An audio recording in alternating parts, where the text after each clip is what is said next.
Hey guys, this is Matt for Creative, and today we're talking about the speculation on the iPhone 17 Air.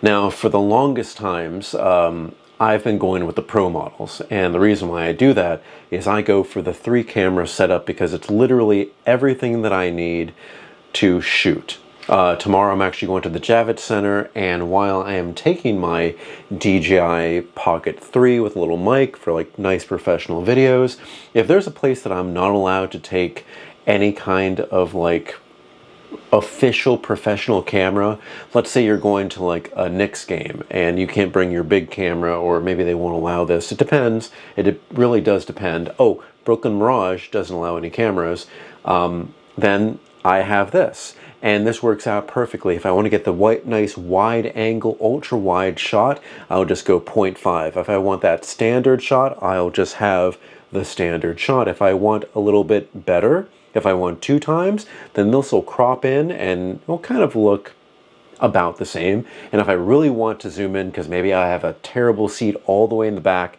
I can use the 0.5 and get right on whoever I'm like focusing on. And that's been great, and that's why I love having cameras and phones like this. This is the iPhone 15 Pro Max. The only reason why I got the Max is because that year you could only get the 5x zoom with the Max version, not the normal size version.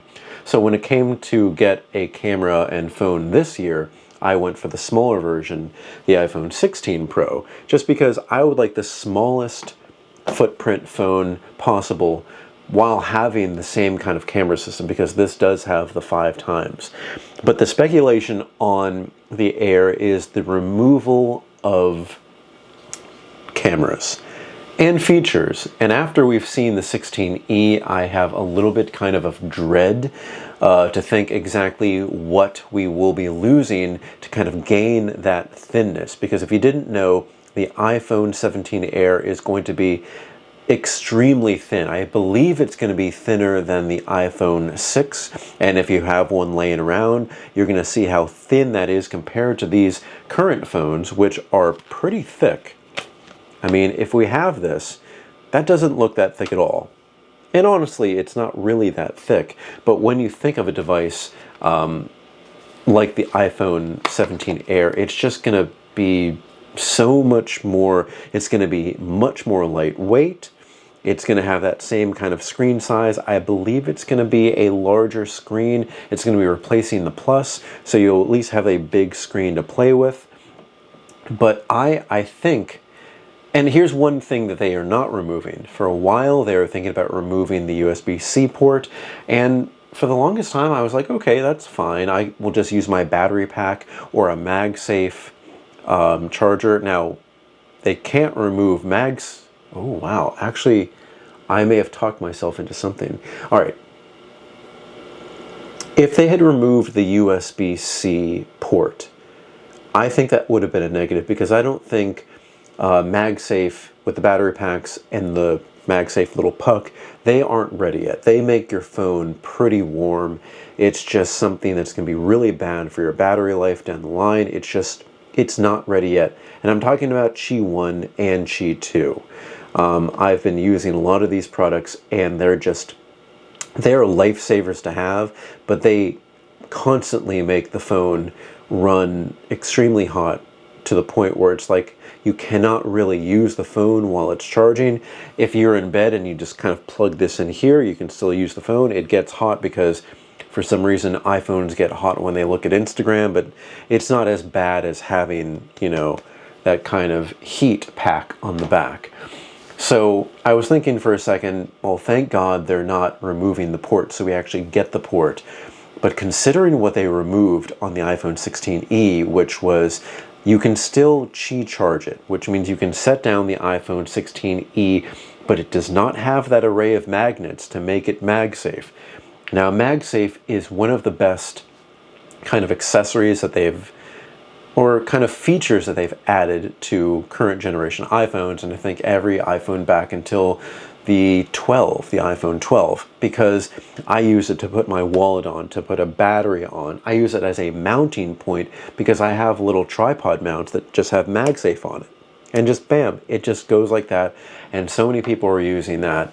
I could not kind of get rid of it.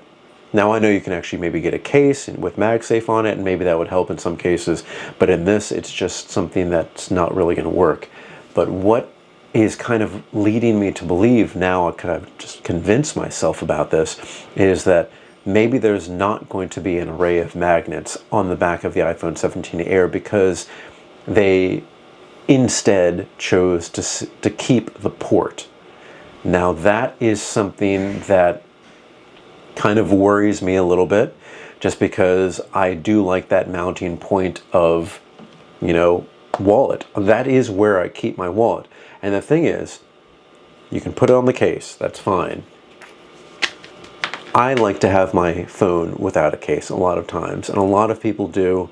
A lot of more people than I really thought, but it's a beautiful looking phone. Why not have it naked if you have insurance and you can just put things on here?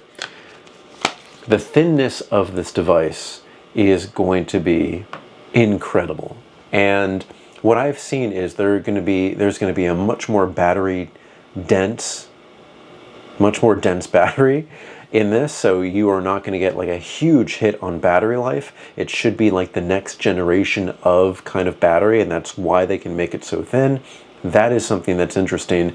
But I think the feature that I will be kind of upset of losing is going to be the camera array, because at this point I really have 4 camera lenses on these phones: 0.5, 1 times, 2 times, and 5 times. I do consider the 2 times its own lens because there is